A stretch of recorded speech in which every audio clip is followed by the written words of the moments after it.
Hello, मेरा नाम है हरीश। आज हम आए हैं यदुवंशी शूटिंग एकेडमी। बहुत सारे शूटर्स हैं जिनको लाइफ में बहुत सारी दिक्कत आती है शूटिंग करते हुए। एज ए स्पोर्ट्स जो प्लेयर्स है, उनका गोल है कि शूटिंग में आगे बढ़ना है। तो आज हम आए हैं संजू सर के पास अपने डाउट्स क्लियर करने की। एक शूटर की लाइफ होती है, उसका डिसिप्लिन, मेंटल स्ट्रेस कैसी होती है। तो आज हम बात करेंगे इंटरनेशनल कोच संजू यादव से। सर, पहली बात तो मैं इंटरनेशनल कोच तो आपने बोला है। हालांकि स्टूडेंट तो हमारे इंटरनेशनल खेलने हैं, लेकिन मैं तो पार्टिसिपेट नहीं कर पाया कभी। लेकिन उम्मीद है कि सर आगे आने वाले टाइम में इंटरनेशनल कोच वाली उपाधि भी हम अच्छे से हासिल कर लेंगे। सर, जो शूटिंग है, शूटिंग करते हुए शूटिंग का क्या डिसिप्लिन है? जैसे हर गेम का, हर स्पोर्ट्स का एक डिसिप्लिन होता है, हर प्लेयर का अलग अलग गेम के हिसाब से माइंड सेट होता है। तो शूटिंग का क्या डिसिप्लिन है? शूटिंग क्या है सर कि देखो, डिसिप्लिन अगर हम स्पोर्ट्स की बात करें तो मोस्टली सभी का एक डिसिप्लिन होता है कि भाई रेगुलरिटी से आना, टाइम से उठना, टाइम से सारी चीजें होना। लेकिन शूटिंग में थोड़ा सा क्या है कि शूटिंग राजा महाराजाओं का गेम। ये हम तो बाद में स्टार्ट किया, पहले महाराजा करणी सिंह खेलते थे और शिकार तो राजा शुरू से ही करते थे। तो इस गेम में कई बार हम क्या है कि इसको एथलेटिक्स या बाकी बॉक्सिंग, रेसलिंग इनसे जोड़ देते हैं कई बार कि टाइम से। वही बात है कि हमें इतनी किलोमीटर रनिंग करनी है, इतनी चीजें वो करनी है। हालांकि चीजें वो भी जरूरी है, इसमें ये नहीं कहता कि मैं वो चीजें जरूरी नहीं है, जरूरी है सारी चीजें। लेकिन कई बार मोस्टली शूटर क्या गलती करते हैं कि सिर्फ इन्हीं पे फोकस करते हैं। अगर मैं 2 किलोमीटर रनिंग कर रहा हूँ, मैं 50 पुशअप लगा रहा हूँ, सारी चीजें अच्छी कर रहा हूँ और उसके बाद मेरे शॉट्स अच्छे नहीं आ रहे, और मैं ये सोच रहा हूँ कि यार मैं तो सब कुछ कर रहा हूँ। लेकिन इसमें एक चीज ये आती है कि शूटिंग के लिए आप क्या करें। हालांकि फिजिकल फिटनेस आपकी अच्छी होगी रनिंग से, आपने पुशअप लगाई, आपकी मसल्स भी स्ट्रेंथ बढ़ गई आपकी। लेकिन शूटिंग तो सिर्फ फिजिकली एक्सरसाइज या फिजिकली स्ट्रेंथ का तो गेम नहीं है। मोस्टली शूटर क्या करते हैं, मेंटल हेल्थ पे फोकस ही नहीं करते। तो सबसे पहला काम मैं सभी शूटरों को ये कहना चाहूंगा कि अपनी मेंटल हेल्थ पे ध्यान दीजिए। फिजिकल हेल्थ जरूरी है, लेकिन इतनी जरूरी नहीं है जितनी मेंटल हेल्थ है। तो सबसे पहले अपनी मेंटल हेल्थ पे टाइम दीजिए। जो टाइम आप सुबह रनिंग करने के लिए या कोई एक्सरसाइज करने के लिए आप यूज कर रहे हैं, वो करिए। अगर उसके साथ आप अपना मेंटल हेल्थ वाली एक्सरसाइज कर सकते हैं, आप मेडिटेशन करिए, आप योगा करिए, अपने शरीर की फ्लेक्सिबिलिटी बढ़ाइए, अनुलोम विलोम करिए, मतलब ऐसे मतलब एक्सरसाइज करिए जिसमें आपका ध्यान लगे, एक चीज पे फोकस करना है आप। क्योंकि शूटिंग सबसे पहला तो माइंड गेम है ना। फिजिकली एक्सरसाइज जरूरी है, सारी चीजें जरूरी है, लेकिन सबसे जो कोर चीजें होती है वो तो मेंटल हेल्थ है हमारी। मेंटल हेल्थ के साथ साथ अगर हम फिजिकल एक्सरसाइज पे भी ध्यान देंगे तो वो एक शूटर के लिए बेस्ट डिसिप्लिन होगा। सर, जैसे मेंटल हेल्थ है, आपने बोला मेंटल हेल्थ ज्यादा कंपलसरी है फिजिकल हेल्थ से। फिजिकल हेल्थ भी है but mental health first priority पर है। तो स्टार्टिंग कहाँ से हो मेंटल हेल्थ की? मतलब एक नया शूटर है या एक पुराना शूटर है, दोनों के बारे में, क्योंकि जो हमारा सेशन है वो पुराने शूटर्स भी देखेंगे और नए शूटर्स भी। तो क्या डिसिप्लिन वो रखे कि जिससे उन शूटिंग में उनको इंक्रीजमेंट मिले, बढ़ावा मिले, उनका माइंड सेट अच्छा हो जैसा एक शूटर का होता है। क्योंकि नया बच्चा आता है तो उसको नहीं पता कि क्या माइंड सेट चाहिए, क्या उसको मेंटल हेल्थ चाहिए उसके लिए, एक शूटिंग के लिए। तो सर इसमें मैं दोनों शूटरों को कवर करूंगा, मैं नए शूटर को भी कवर करूंगा और मैं पुराने शूटर को भी कवर करूंगा। और इसमें सबसे पहले मैं नए शूटर की तरफ जाता हूँ। नए शूटर को ज्यादा मतलब दिमाग पे बोझ लेने की जरूरत नहीं होती कि मैं क्या स्टार्ट करूं। उसका एक ही काम है, जितना कोच कह रहा है उस चीज को फॉलो करे। कहीं भी कोई भी कोच है, सिर्फ उसकी बातों को फॉलो करे। अगर उसमें उसको कुछ भी समझ में नहीं आ रहा तो वो क्वेश्चन पुट करे कोच के आगे कि सर मेरे को ये समझ में नहीं आ रहा, आपने ये करा, ये क्यों होता, वो क्यों पे जा सकता है। अगर मैं किसी बच्चे को बोलता हूँ आपको 30 मिनट होल्डिंग करनी है, तो वो पूछ सकता है सर 30 मिनट होल्डिंग से क्या होगा। वो वहां पे डाउट अपने क्लियर कर सकता है। अगर वो खुद से चीजें एड ऑन करेगा कि मैं ये भी कर लेता हूँ, किसी बड़े शूटर को देख के या किसी दूसरे शूटर को देख के, किसी का इंटरव्यू देख के अगर वो स्टार्ट करेगा चीजों को, तो उसका बेसिक है वो छोड़ के एडवांस में घुस जाता है। मेंटल हेल्थ की उसको जरूरत कब पड़ेगी, मेंटल एक्सरसाइज की उसको जरूरत कब पड़ेगी। तो सबसे बेसिक स्टेप एक नए शूटर के लिए यही है कि वो अपने कोच को फॉलो करे और उनकी बातों पे ही क्वेश्चन निकाल के क्लियर करे। अगर उसके दिमाग में और भी कोई क्वेश्चन है तो वो कर सकता है, लेकिन बिना कोच की एश्योरेंस के वो उन चीजों को उस रास्ते पे ना चले। क्योंकि मोस्टली शूटर जो नए शूटर होते हैं वो यही गलती करते हैं, दूसरों को देख के सीखने के लिए बहुत कोशिश करते हैं। दूसरों को देख के सीखने के लिए एक टाइम होता है। अगर आपको एबीसीडी आती है तो ही आप स्पेल करना सीख सकते हैं। आपको एबीसीडी नहीं आती लेकिन आप जो स्पेलिंग कर पा रहा अच्छे से, उसके साथ आप कंपेयर कर रहे हो कि वो तो जल्दी से लिख लेता है, वो तो जल्दी से 1 मिनट में एक पेज कंप्लीट कर लेता है, मैं तो 2 लाइन पढ़ पा रहा हूं। आप कम से कम उसके लेवल के आधा तो आइए, तभी तो आप कंपेयर कर पाएंगे। तो नए शूटर के लिए सर मेरा एक ही है कि किसी की कॉपी करने की कोशिश ना करें, आपका जो लेवल है उसके हिसाब से सीखने की कोशिश करें और सीखने पे जोर दें। और बात रही है पुराने शूटर की, जो आपने बात कही थी, पुराना शूटर जो अभी मैंने नए शूटर के लिए जो गलतियां बताई है वो कर चुका होता है, तो उसको इन्हीं चीजों पे ध्यान देना है कि जो गलतियां हो रही हैं हमारे से, जो हमें नहीं करनी चाहिए। पहली बात तो अपनी डायरी में नोट डाउन करो कि मैं क्या गलती कर रहा हूँ, टेक्निकली भी और डिसिप्लिन में भी, हमारे शेड्यूल में क्या कर रहा हूँ मैं। अब मोस्टली बच्चे क्या करते हैं, जो पुराने शूटर होते हैं, एक जो बच्चा किसी टॉपिक में बात कर रहा है, एक कहता है होल्डिंग से फर्क नहीं पड़ता, दूसरा कहता है होल्डिंग से मेरा तो फर्क पड़ता है। अब उसको ये भी लगता है कि होल्डिंग से फर्क नहीं पड़ता, उसको ये भी लगता है कि होल्डिंग से फर्क पड़ता है। तो वो दोनों चीजों में कंफ्यूज हो जाता है, या तो फर्क पड़ता है या नहीं पड़ता। दोनों अगर एक चीजें रखेंगे तो वो क्लियर रह पाएंगे हम, लेकिन हम क्लियर तो रह नहीं पाते। तो पहली चीज तो क्लियर करो, कोच से पूछो कि सर ये कह रहा है, ये कह रहा है, मेरा मन ये कह रहा है, आपका मन ये तो तीसरी चीजें कह सकता है। और हर किसी शूटर पे सेम चीजें अप्लाई नहीं होती। आप नोट करोगे तो कई शूटर ऐसे हैं जो सिर्फ ट्राई करते हैं, कई शूटर ऐसे हैं जो सिर्फ होल्डिंग करते हैं, लेकिन दोनों को मैच तो नहीं कर सकते ना। तो पुराने शूटर के लिए यही एडवाइस है मेरी कि सबसे पहले अपनी गलतियों को नोट डाउन करें और अपने शेड्यूल की जो गलतियां हैं, जो अपने डिसिप्लिन है, आप कितनी छुट्टियां ली हैं, कम से कम अपना शूटिंग का रिकॉर्ड ट्रैक करें। जो भी पुराना शूटर है, हालांकि हमारी रेंज पे तो काफी हमने इस चीज को इम्प्रूव किया है कि डायरी मेंटेन करवा रहे हैं हम। अगर बाहर का भी कोई शूटर है तो अपनी डायरी मेंटेन करें और सबसे पहले ये देखें कि जो मेरा ट्रैक रिकॉर्ड है उसके हिसाब से क्या मैं चल रहा हूं। जब तक आप किसी चीज को ट्रैक नहीं करोगे, आपको अंदाजा भी नहीं होगा कि आप क्या कर रहे हो। तो अपने जो भी पास्ट हिस्ट्री है उसको ट्रैक करिए कि भाई क्या गलतियां रही हैं। मैं 4 साल पहले भी वही गलती कर रहा था, आज भी मैं वही गलती कर रहा था, तो मैंने क्या इंप्रूव किया। दूसरी चीज, कोई शूटर कुछ कह रहा है होल्डिंग से फर्क पड़ता है, नहीं पड़ता, अगर आपको पड़ता है तो वो पड़ता ही रहेगा, दूसरे के कहने से फर्क नहीं पड़ेगा। लेकिन कई बार पुराना शूटर इन्फ्लुएंस हो जाता है सर, और जब तक हम इन्फ्लुएंस रहेंगे हम शूटिंग में नहीं, किसी भी चीज में कुछ नहीं कर सकते। तो इसी चीज का हमने ध्यान रखना है कि दूसरे की बातों में कभी नहीं आना है। जो आपकी स्ट्रेंथ है वो सिर्फ आपकी है, जो आपकी वीकनेस है वो आपकी ही है। किसी दूसरे से इंस्पायर होकर हमने चीजें शुरू कर ली। अब मैं सर किसी बॉडी बिल्डर को देख के अगर मैं बॉडी बनाना स्टार्ट करूं और ये देखो ये तो 100 सेट कर लेता है 30 किलो के साथ, मैं तो नहीं कर पाऊंगा। मैं 2 दिन कर लूंगा, तीसरे दिन तो मेरी बॉडी अलाउ नहीं करेगी उन चीजों को। यही गलती पुराने शूटर कई बार कर लेते हैं, तो उन चीजों का ध्यान रखना है हमें।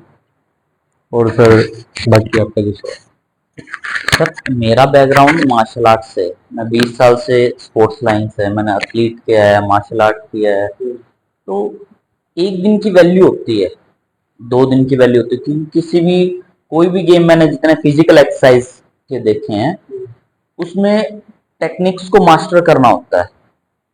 आप एकेडमी में जो परफॉर्म कर रहे हो, अगर वो मैच तक आपको लेके जाना होता तो वो आपकी मास्टर होनी चाहिए उस चीज में। क्योंकि बहुत सारा कंपटीशन प्रेशर ऐसा होता है कि दिमाग वर्क नहीं करता, वहां पे आप में जो चीज मास्टर है वही दिखेगी। तो शूटिंग में ये चीज कितनी मैटर करती है, कंटिन्यूटी, एक दिन की कितनी वैल्यू है या 2 दिन की कितनी वैल्यू है। हम एक ही दिन की लेके चले, एक एक दिन की वैल्यू होती है, जिस दिन हम प्रैक्टिस नहीं करते पर उस दिन की भी वैल्यू है। जैसे होली है, दिवाली, हम नहीं नहीं कर सकते उस दिन प्रैक्टिस, रेंज भी बंद रहती, माहौल भी अलाउ नहीं करता, बट उस दिन की शूटिंग के लिए क्या वैल्यू है। बहुत ही अच्छा सवाल है सर आपका। और इसमें अभी जो हालांकि जो सिचुएशन चल रही है सभी शूटरों के साथ दिवाली की छुट्टियों, हम उसको भी कवर करेंगे। और जो आपने अभी बोला कि सर आपकी टेक्निक जो एक मास्टर्स हो जाती है वो ही हम मैच में परफॉर्म करवाएं, तो बहुत ही जेन्युइन चीज है और वही होता है, हर गेम में वही होता है। लेकिन वो मास्टर्स बनाए कैसे शूटिंग में, सवाल तो ये है हमारा। शूटिंग में कोई भी चीज मास्टर्स तब बनेगी आपकी, तब आप उस चीज पे कॉन्फिडेंस फील करोगे जब आप उस चीज को समझ पाओ। हम मोस्टली शूटर क्या गलती करते हैं, जो हम परफॉर्म कर रहे हैं वो हमें याद भी नहीं। अब अगर मैं किसी शूटर के कार्ड देख रहा हूं और मैं उससे बाई चांस पूछ लेता हूँ बेटा ये शॉट कैसे गया, और अगर उस शूटर को ये भी नहीं पता कि वो शॉट कैसे गया, तो इट मीन्स उसने क्या किया। पहली चीज तो किसी भी चीज को मास्टर, किसी भी चीज में मास्टर बनने के लिए आपको परफेक्शन तक जाना पड़ेगा। परफेक्शन कब आएगी, जब आप उस चीज को समझोगे। तो आपको पहली चीज यही करनी है कि हमने चीजों को समझ के करना। आप कहीं पे भी हैं, यहाँ पे हैं, कहीं इंटरनेशनल में है, ओलंपिक में है, आप किसी चीज पे जब बिना डरे कर सकते हो जब आप उस पे पूरा विश्वास करते हो। क्योंकि हम अपनी टेक्निक पे विश्वास ही नहीं कर पा रहे ना, हम उस चीज पे श्योर ही नहीं कि मैं साइड करके चलाऊंगा तो मेरा शॉट सही जाएगा, क्योंकि वो चीज कर नहीं रहे ना हम प्रैक्टिस में। तो सबसे पहले इसी चीज पे ध्यान देना है कि अपनी चीज, जो भी आपका प्रोसेस है, जो भी टेक्निक है, उसको आप समझिए। क्योंकि 90% शूटर अपने टेक्निक को समझ के नहीं करते, बस फ्लो में आते और चला देते हैं और उनको पता नहीं होता क्या चला। आप सही चलाया है गलत चलाया वो मैटर नहीं करता, आपको पता होना चाहिए आपने सही कैसे चलाया था और गलत कैसे चला था, ये सबसे बड़ा मास्टर है।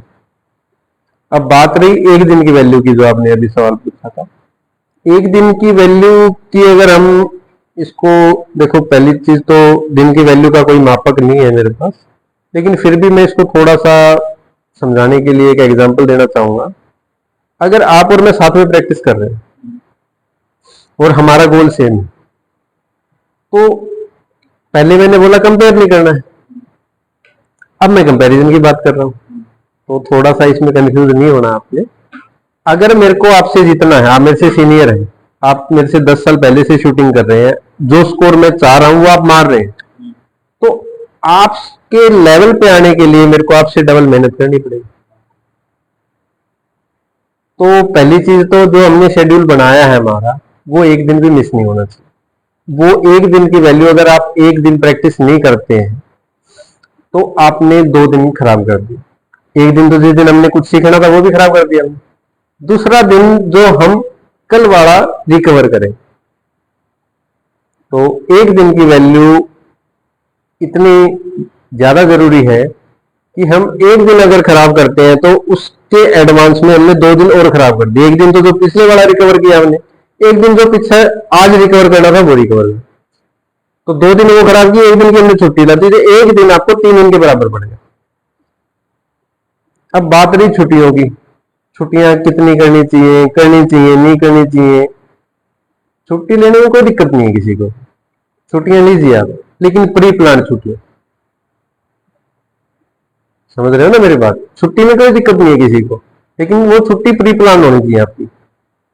आपको कहीं जाना है, आपको शादी में जाना है, आपको दिवाली की पता है दिवाली की छुट्टियां होंगी, होली की है, कोई त्योहार है, घर में कोई प्रोग्राम है, आपको कहीं जाना है, तो वो चीजें सब प्री प्लान होनी चाहिए आपकी। वो काम आपको पहले ही करके जाना है। जैसे आजकल हम कॉर्पोरेट ऑफिस में देखते हैं जितना इन पे स्ट्रेस होता है, तो वो क्या करते हैं, अपने जो छुट्टी वाला काम है पहले कवर कर लेते हैं। तो वो तो सिर्फ एक कंपनी के लिए कर रहे हैं, हम अपने लिए भी नहीं कर पा रहे वो चीज। जो एक हमें कोई छोटी सी सैलरी दे रहा है उसके लिए हम सारी चीजें कर रहे हैं, लेकिन जिस चीज पे हमारी पूरी जिंदगी टिकी है उससे कोई मतलब ही नहीं है। छुट्टी कर रहे हैं, पता नहीं कि कितने दिन की कर रहे हैं, क्यों कर रहे हैं ये भी नहीं पता, क्या नुकसान हुआ ये भी नहीं पता। तो सॉरी, सबसे बड़ी चीज यही है कि एक दिन की छुट्टी आपके 3 दिन में पड़ेगी, और छुट्टी करनी है तो आप प्री प्लान कीजिए, पहले से आपको पता होना चाहिए, उस छुट्टी का काम आपने पहले किया होना चाहिए। शूटिंग गेम बर्डन का गेम नहीं है, और जब हम बिना वजह छुट्टी लेते हैं, बिना प्लान की छुट्टी लेते हैं, तो दिमाग में स्ट्रेस आता है कि हमने छुट्टी कर ली, अब तो मेरी होल्डिंग नहीं हुई, मेरा ये नहीं हुआ। तो आप उसमें क्या है कि नेगेटिव फील करोगे, थोड़ा सा डिमोटिवेट फील करोगे। अगर आपने छुट्टी ली है और आप उससे पहले वो काम कर चुके हो, तो आपको रेस्ट के बाद आए हैं, आप अच्छा परफॉर्म करेंगे। तो पहली चीज तो छुट्टियों का यही मैं कहना चाहूंगा कि छुट्टी लीजिए, कोई इश्यू नहीं है, लेकिन प्री प्लान लीजिए। आपको पता होना चाहिए, अगर 2 दिन आपने कहा तो 2 दिन ही होनी चाहिए। अगर आपकी कथनी और करनी में फर्क है, तो मैं ये कहूंगा कि आप चैंपियन नहीं बन सकते। क्लियर बोल रहा हूँ कि अगर आपकी कथनी और करनी में फर्क है, आप डिसिप्लिन लाइफ नहीं जी सकते, जो आप कह रहे हो वो आप नहीं कर सकते, तो आपको चैंपियन बनने का कोई राइट नहीं। और बात रही अभी जो चल रहा है कि छुट्टियों का सेशन खत्म हुआ है, कोई बच्चा 5 दिन में आ रहा है, कोई बच्चा 6 दिन में आ रहा है, कोई बच्चा अभी आया भी नहीं है, हमने ऐसे भी देखे हैं। तो कोशिश करनी है कि छुट्टी ले ली, कुछ नहीं कर सकते, अब क्या कर सकते, जितने दिन की छुट्टी ली है कम से कम उतने दिन तो आप डबल प्रैक्टिस कीजिए, कम से कम। थोड़ा तो रिकवर कर पाएंगे, हालांकि रिकवर तो नहीं हो सकता, लेकिन थोड़ा बहुत तो कुछ फायदा होगा। तो जितने दिन की जिस शूटर ने छुट्टियां ली है, वो अपना काउंट करके आगे प्रैक्टिस डबल करेगा, पहली चीज। दूसरी चीज, अभी सर्दी का टाइम है, सभी शूटरों को देखो टाइम का सबका थोड़ा मैनेजमेंट कम होगा, क्योंकि दिन छोटे हो जाएंगे, रातें बड़ी हो जाएंगी। स्कूल का टाइम भी होता है, जो स्कूल गोइंग स्टूडेंट है, वर्किंग पर्सन है, उनके लिए भी थोड़ा टाइम का इश्यू रहेगा। लेकिन आप इस चीज पे ध्यान दीजिए कि अगर आपने अब छुट्टी कर ली, किसी भी कीमत पे अगर आपने छुट्टी कर ली अब, तो वो आपके लिए नुकसानदायक रहेगी रहेगी। अगर आप फ्लो में चल रहे हैं किसी चीज में, तो हो सकता है आप कम टाइम दे पा रहे हैं रेंज, लेकिन कम से कम आपकी रेगुलरिटी तो है। आप 2 घंटे की प्रैक्टिस नहीं कर पा रहे, आप 1 घंटे कर लीजिए, लेकिन कम से कम एक डिसिप्लिन में तो है आप।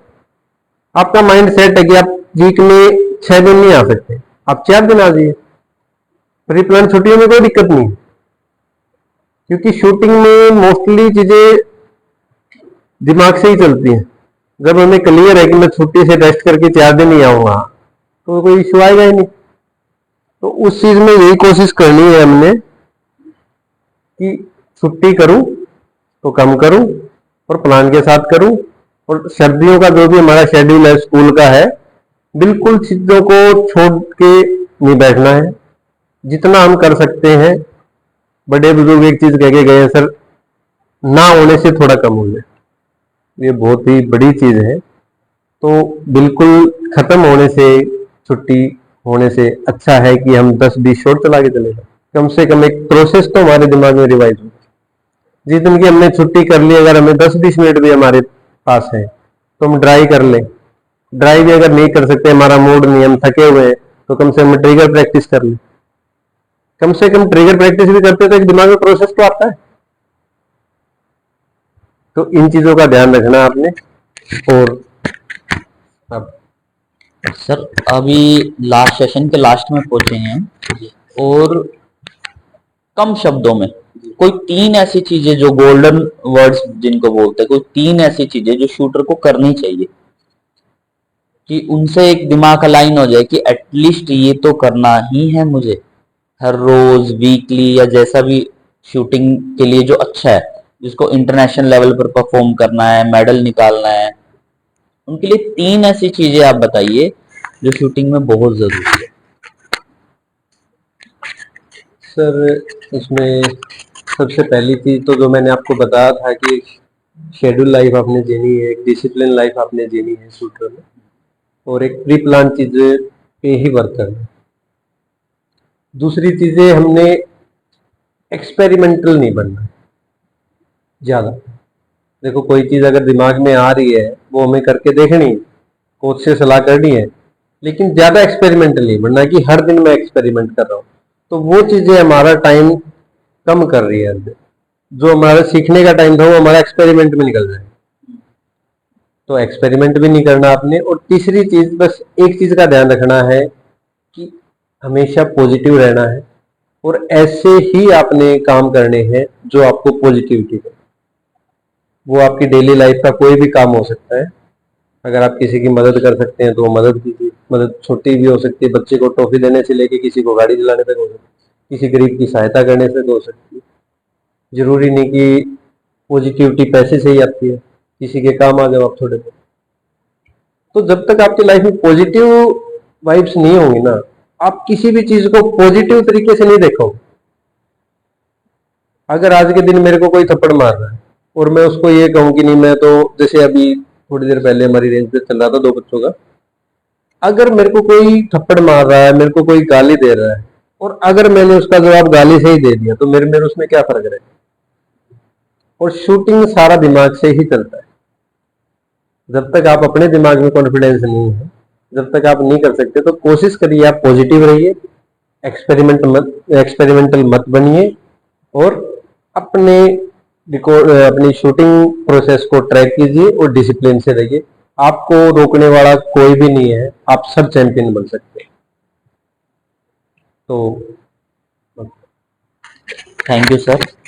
आज के सेशन में हमें बहुत कुछ सीखने को मिला। बहुत सारे कंसेप्ट थे काफी दिन से स्टूडेंट्स के, मेरे खुद के, और जो हमारे वीडियो देखने वाले, सेशन को फॉलो करने वाले जो लोग हैं, शूटर्स है, कोचिज है, जो अदर है, पेरेंट्स है, उनके बहुत सारे डाउट्स थे जो आपने क्लियर किए। Thank you sir. Thank you so much sir, आपने भी काफी कोऑपरेट किया, और आपके माध्यम से या इन सब बच्चों के माध्यम से मैं कुछ बता पाया, और मैं कोशिश करूंगा कि मैं आगे भी बता पाऊँ। और मैं सभी को एक चीज कहना चाहता हूँ, सिर्फ शूटिंग के गेम के लिए ये सारी चीजें लागू नहीं होती, ये हर गेम के लिए, लाइफ के हर मोड पे ये चीजें लागू होती है। अगर आप शूटर नहीं है, अगर आप कॉर्पोरेट ऑफिस में काम करते हैं, अगर आप किसी दूसरे सेक्टर में, अगर आप बिजनेस में हैं, ये सारी चीजें अगर आप फिर भी करेंगे तो भी आपके बहुत काम आएंगी। बिना डरे आप कोई भी काम करेंगे तो मजा आएगा, और जब तक काम में मजा नहीं आएगा, जब तक हम लंबा नहीं चल सकते। तो इसी के लिए मैं अपनी बातों को विराम देता हूँ और सभी का धन्यवाद करता हूँ। Thank you so much.